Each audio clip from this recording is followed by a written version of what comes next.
حضرت عائشہ رضی اللہ عنہا سے مروی ہے کہ رسول اللہ صلی اللہ علیہ وسلم نے فاطمہ رضی اللہ عنہا کا ذکر کیا تو میں نے کوئی بات کہی تو آپ صلی اللہ علیہ وسلم نے فرمایا،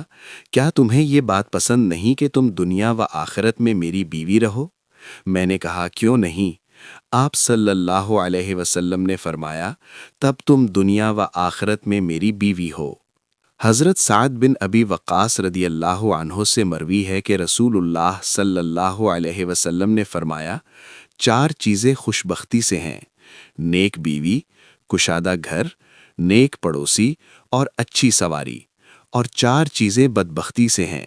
برا پڑوسی، بری بیوی، بری سواری اور تنگ مکان۔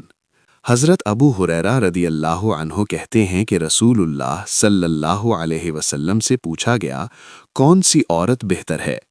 آپ صلی اللہ علیہ وسلم نے فرمایا، وہ عورت کہ جب اس کا شوہر اس کی طرف دیکھے تو اسے خوش کر دے، جب اسے کوئی حکم دے تو فرما برداری کرے، خاوند کو جو بات ناپسند ہے اپنے نفس اور اپنے مال کے بارے میں اس کی مخالفت نہ کرے۔